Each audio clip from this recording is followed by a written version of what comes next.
Estimada audiencia, muy buenos días. Mi nombre es Tamara Muñoz Caro, soy profesora asociada de la Escuela de Medicina Veterinaria de la Universidad Santo Tomás y a continuación les voy a presentar nuestro estudio titulado Prevalencia e Identificación Molecular de especies zoonóticas de Anisakis y Pseudoterranova en peces destinados a consumo humano en Chile. Primero que todo comenzar con el ciclo de vida de la familia Anisakidae, que pertenece taxonómicamente a la clase Nematoda y al suborden Ascaridina, y mencionar importantemente que la familia Anisakidae tiene una distribución mundial. Ya el ciclo de vida se caracteriza por ser heteroxeno complejo en hábitats marinos, incorporando dentro del ciclo a varias especies de hospederos intermediarios. Los hospederos definitivos, como pueden ver ustedes aquí en la imagen, están caracterizados principalmente por cetáceos, incluyendo ballenas, delfines, cachalotes, y pinípedos, incluyendo focas y marsopas, y también aves marinas de hábitos alimenticios de tipo ictiófagos, como pueden ver ustedes aquí, principalmente dentro del género Contrasecum. ¿Ya? Y los estadios adultos, principalmente larvas L4, L5, se localizan en el tracto digestivo de estos organismos, donde posteriormente a la reproducción de tipo sexual se produce la liberación de huevos a los océanos, los cuales eclosionan a larva 1, 2 y posteriormente larva 3, la cual es consumida en una primera instancia por los hospederos intermediarios de tipo crustáceos, principalmente son los primeros hospederos intermediarios, principalmente zooplancton, los que posteriormente son nuevamente ingeridos por organismos más grandes, tales como peces y cefalópodos, donde la larva 3 se enquista principalmente en víscera y también en musculatura de estos organismos, básicamente esperando ser depredadas por los hospederos definitivos, como mencionado, para continuar su desarrollo hasta el estadio adulto y posteriormente tener la reproducción sexual y liberar nuevamente los huevos y de esta forma completar o cerrar el ciclo de vida. Importante mencionar que nosotros los humanos podemos ser hospederos intermediarios de tipo accidental mediante el consumo de pescado principalmente infectado con la larva 3, principalmente dentro de la musculatura, ¿ya? Provocando cuadros de diversa gravedad. Dentro de la anisakidosis humana ya se ha descrito la anisakidosis de tipo gástrica, incluyendo dolor epigástrico agudo, vómitos y náuseas. También se ha descrito la anisakidosis de tipo intestinal, caracterizada por dolor abdominal principalmente, junto con cólicos. Y muy importantemente también la anisakidosis de tipo alérgica, caracterizada por urticaria, angioderma y en muchos casos también anafilaxia. Y mucho menos común está la anisakidosis de tipo ectópica, la cual ocurre de forma extraintestinal, donde hay una migración extraintestinal de la larva 3, principalmente a musculatura, y también ha sido descrito en algunos órganos tales como hígado, ¿ya? Pero esta es una forma bastante rara de presentación de anisakidosis en humanos. Respecto a la prevalencia de anisakidosis, las mayores prevalencias se han descrito principalmente en Asia, en Japón, y también en algunos países europeos tales como España, Holanda y en Alemania, como pueden ver ustedes aquí en esta imagen. Respecto a América del Sur, esta enfermedad transmitida por los alimentos o foodborne disease es considerada una enfermedad reemergente, subdiagnosticada y también desatendida por el sistema de salud. Y existen obviamente casos reportados en Chile, también en Perú y en Argentina, Colombia, todos asociados al consumo de pescado crudo, principalmente en forma de sushi y de ceviche, y en menor grado al consumo de pescado ahumado o frito, lo que en consecuencia esta enfermedad transmitida por los alimentos crea una preocupación desde el punto de vista de la salud pública. Como les menciono, también existen datos de prevalencia en hospederos intermediarios, ya principalmente en peces, ya en países tales como Argentina, Brasil, Chile, Colombia, Ecuador y Perú, todos estos estudios destacando el potencial zoonótico de estas larvas en los peces en esta región geográfica del planeta. Y en Chile, particularmente, existen pocos datos de prevalencia de parásitos anisáquidos zoonóticos en peces destinados a consumo humano. Con lo cual, desde el punto de vista de la salud pública, es importante en el fondo tener un mayor conocimiento de la prevalencia de larvas anisáquidas zoonóticas y de cargas parasitarias en los peces para de esta forma poder estimar los riesgos potenciales a los consumidores y en consecuencia poder proponer medidas profilácticas adecuadas para prevenir esta enfermedad transmitida por los alimentos. Y es importante mencionar también que en la pesca artesanal, que es la pesca mayoritaria en el fondo por la cual se extraen nuestros productos en el fondo de tipo pescados y mariscos en Chile, en la pesca artesanal en el fondo es difícil asegurar que todos los procesos tales como procesos sanitarios y buenas prácticas de higiene se lleven a cabo de manera óptima desde la captura de los peces hasta la posterior venta, con lo cual esto crea una preocupación extra desde el punto de vista de la salud pública. Es importante mencionar que en la Escuela de Medicina Veterinaria ya se han realizado algunos estudios preliminares de prevalencia de larvas Anisakidae, en este caso de merluza común, donde se encontró una prevalencia de 100% de infección en los peces muestreados y la identificación de las larvas se realizó de tipo morfológica mediante técnica de diafanización y no se determinó en este caso molecularmente a qué especie de Anisakidae pertenecían las larvas encontradas. En consecuencia, nosotros quisimos ampliar este estudio mediante los resultados y la metodología que les voy a enseñar a continuación. Respecto a la población y muestra, se seleccionaron 3 especies de pescado altamente consumidos en Chile, los cuales son merluza común, sierra y reineta, como ven ustedes aquí. Y respecto a la población y el muestreo, tenemos un N de 180 en total, 60 peces por cada especie de pez en estudio, los cuales se realizaron en 3 muestreos distintos, ¿ya? En todos los casos, los peces fueron extraídos frescos desde la costa del Maule y fueron trasladados al Laboratorio de Patología Veterinaria de la Universidad Santo Tomás en un cooler con hielo a una temperatura de 4 grados Celsius.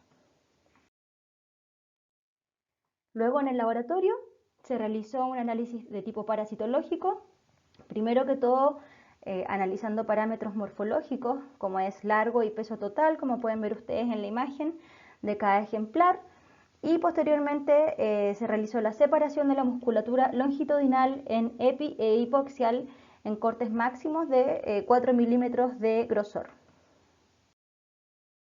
Primero que todo, entonces, dentro de este análisis parasitológico se determinó en la musculatura ya la prevalencia y la carga parasitaria de estos parásitos mediante el sistema de transluminación o utilizando más bien la caja Candling, de acuerdo a los estudios de Power y Torres y Puga en los años 1958 y 2011 respectivamente, y se extrajo en el fondo de forma manual las larvas encontradas en la musculatura utilizando pinzas no traumáticas para posterior análisis. Todas estas imágenes que pueden ver ustedes acá en la parte superior derecha es del sistema de transluminación, como les digo, en la caja Candling, para ir identificando y extrayendo las larvas encontradas en cada ejemplar. Así también se realizó un análisis parasitológico en la cavidad abdominal mediante una incisión ventral en la línea media de cada pez en estudio para posterior extracción de larvas libres en peritoneo, como pueden ver ustedes en la imagen superior derecha. Luego de extraer las larvas que estaban libres en el peritoneo, se procedió a extraer las larvas en los órganos seleccionados, los cuales son hígado, estómago, gónadas e intestino, los cuales fueron cuidadosamente extraídos de cada ejemplar en estudio y dispuestos en placas Petri con un poco de agua destilada estéril. Cada una de estas placas Petri con los órganos ya mencionados fueron analizados bajo estereomicroscopio cuidadosamente utilizando pinzas no traumáticas a modo de no solamente analizar las larvas que estaban sobre la superficie de estos órganos, sino que también las posibles larvas que hayan migrado al interior de estos órganos, y esto se logró, como les digo, bajo estereomicroscopio, haciendo cortes longitudinales en los órganos analizados. Luego, cada una de las larvas fueron dispuestas, como ven ustedes en la imagen superior derecha, en distintas placas Petri marcadas con el órgano en estudio. Dentro de cada especie de pez, por supuesto, en estudio, fueron lavadas con agua destilada y transferidas a tubos Eppendorf de 2 ml, para posteriormente realizar la fijación con alcohol al 70% y almacenarlas en refrigeración a 4 grados Celsius hasta posterior análisis de tipo molecular. Es importante mencionar también que se realizó la preidentificación de larvas, ya sea Anisakis, Pseudoterranova, Contrasecum o Histerotilacium, en base a claves taxonómicas previamente publicadas. Para el análisis molecular de las larvas colectadas, se seleccionó un pool de larvas de cada especie en estudio, incluyendo potenciales géneros zoonóticos en estudio, y se realizó el aislamiento de DNA genómico mediante el KIA-AMP DNA Mini Kit, de acuerdo al protocolo del fabricante para muestras de tejido. Y se generaron y compararon datos de secuencia del gen de la subunidad 1 de citocromo oxidasa mitocondrial o COX-1 con las entradas de la base de datos GenBank. El gen COX-1 mitocondrial posteriormente se amplificó utilizando combinaciones de cebadores JB3 y JB4.5 para la identificación molecular de larvas anisáquidas mediante la prueba de PCR, de acuerdo con el estudio de Bowles en 1992. Luego se obtuvieron 6 secuencias de la región COX-1 mitocondrial y se realizó el análisis mediante la herramienta de búsqueda de alineación local básica o BLAST de nucleótidos frente a otras secuencias de nemátodos que se encuentran en la base de datos de GenBank. Respecto al análisis estadístico de este estudio, se determinaron parámetros de infección tales como prevalencia, intensidad media y abundancia media de las larvas de anisáquidos, definiendo prevalencia como número de peces infectados respecto o dividido por número total de peces examinados por 100, intensidad media como número de parásitos respecto al número de peces infectados, abundancia media definido como número de parásitos dividido por el número total de peces examinados. Respecto a las diferencias en valores de intensidad media entre órganos, esto se determinó estadísticamente mediante una prueba múltiple de t-test con el método de Holmes-Sidak con un alfa de 0,05, y también se utilizó la prueba de t-test para comparar la diferencia entre intensidad media entre cavidad corporal y musculatura. La asociación entre abundancia media y el tamaño del pez se calculó mediante la prueba de coeficiente de correlación de Spearman, y los gráficos y también el análisis estadístico se realizó mediante el software GraphPath Prism 2.0. Y respecto a los resultados de este estudio, se determinó el largo y el peso promedio de cada una de las especies de pescados en estudio, expresados en centímetros y en gramos respectivamente. También se determinó la prevalencia, el número total de larvas encontradas y la intensidad media y la abundancia media, destacando en estos resultados los valores de 100% de prevalencia, como pueden ver ustedes destacado en rojo, para las especies de merluza y sierra, y un valor de un 35% de prevalencia para Brahma australis o reineta. Como pueden ver ustedes también, se detectó una alta carga parasitaria expresada en los valores de intensidad media y abundancia media, los cuales fueron muy altos también, como menciono, en merluza y en sierra, con valores de 21,68 y 32,03 respectivamente, y con ello también una baja prevalencia y una baja carga parasitaria en reineta. Como ven ustedes, solamente un 35% de prevalencia en los peces analizados, con valores de intensidad y abundancia media de 1,43 y 0,5 respectivamente, muy bajos en comparación a lo que detectamos tanto en merluza como en sierra. Ustedes pueden observar también en estas gráficas los resultados de la correlación que existe entre la carga parasitaria y el largo dentro de cada especie de pescado analizada. Esta correlación fue negativa en el caso de sierra y reineta y fue positiva en el caso de la merluza, existiendo una correlación, como les digo, de tipo positivo entre la carga parasitaria y el largo de los pescados analizados, en el caso de la merluza. Importante mencionar también que analizamos la prevalencia no solamente completa o total en los peces analizados, sino que también en musculatura y en la cavidad abdominal. ¿Ya? Siendo estas en el caso de la musculatura, de un 18,33% en el caso de merluza, de un 15% en el caso de sierra y una prevalencia muy baja en el caso de reineta de 1,67%. Y en la cavidad abdominal, por el contrario, observamos prevalencias de 100% en merluza y sierra y prevalencias de un 33% en el caso de reineta. También analizamos las diferencias significativas entre la intensidad media entre músculo y cavidad abdominal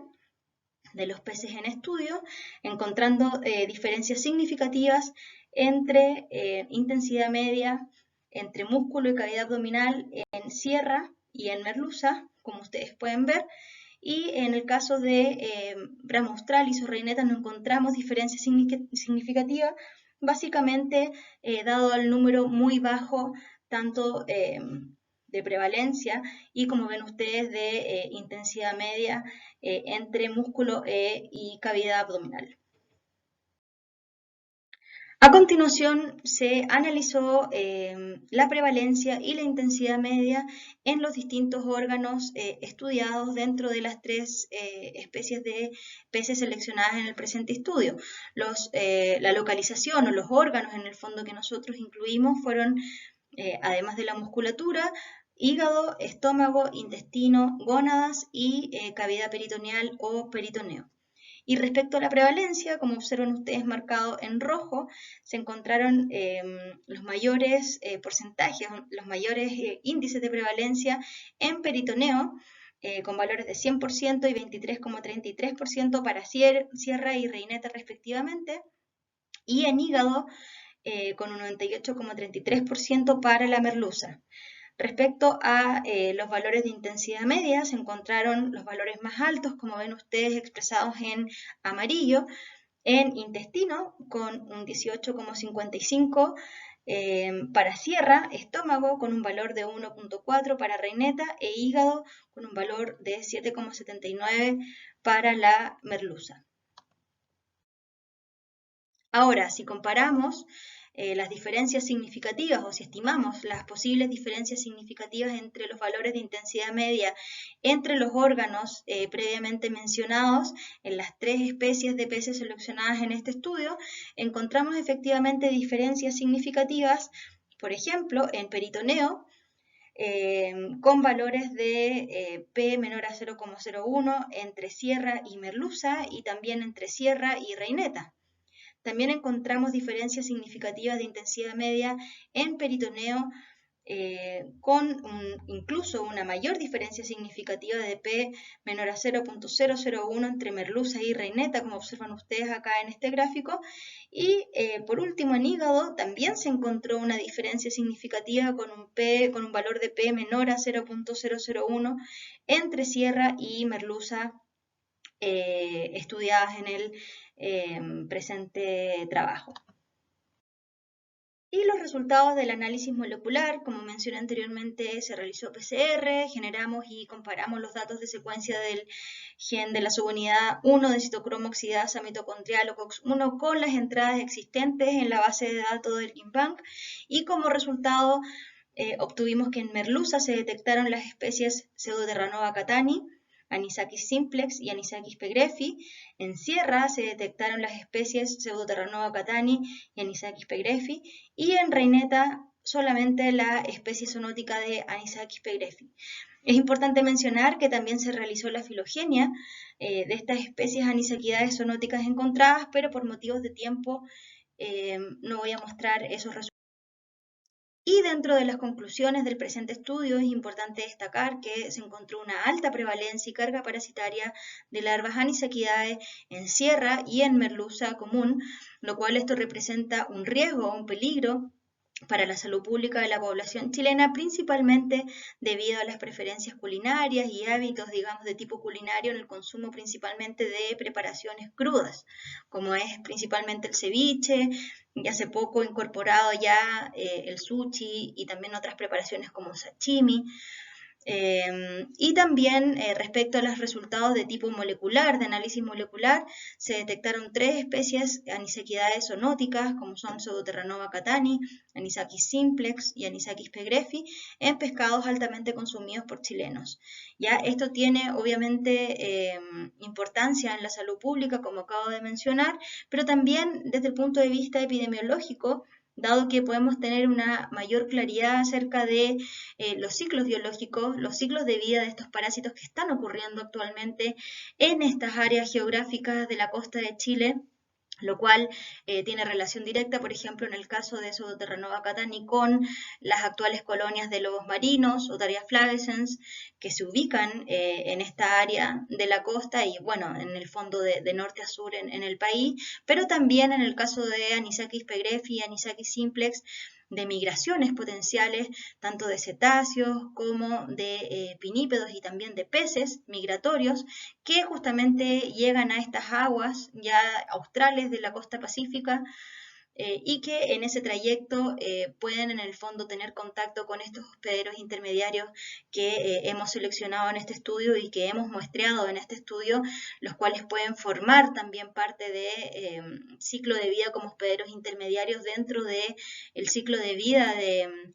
estos parásitos zoonóticos de la familia Anisakidae. Muy importante destacar que en este estudio se realiza el primer reporte de Pseudoterranova catani, parasitando un nuevo hospedero intermediario como es la sierra, y también demostramos el primer reporte molecular de Anisakis pegrefi y Anisakis simplex también en peces muestreados en el presente estudio en la costa centro-sur de Chile. Y quisiera agradecer también la cooperación internacional que existe con el Instituto de Parasitología de la Universidad de Justus Liebig en Gießen, Alemania, y también del Instituto Suizo de Estudios de Salud Pública y Tropical, ubicados en Berna, Suiza. Este estudio fue realizado en forma conjunta por estas 3 universidades, además de la Universidad de Santo Tomás, y en el fondo esto es solo el principio, dado que ya actualmente estamos trabajando en estudios más bien de tipo de la respuesta inmune innata, que es mi expertise en realidad, y en este caso es en humanos, frente a estos parásitos anisakidos zoonóticos presentes en las costas chilenas que hemos encontrado en el presente estudio, así es que ya estamos adentrándonos y ya tenemos ya datos preliminares en esta línea de la respuesta inmune innata, en el marco de esta cooperación internacional, como les digo, que tenemos con estas 2 instituciones importantes que en el fondo contribuyeron de manera sobresaliente en conseguir los resultados del presente estudio.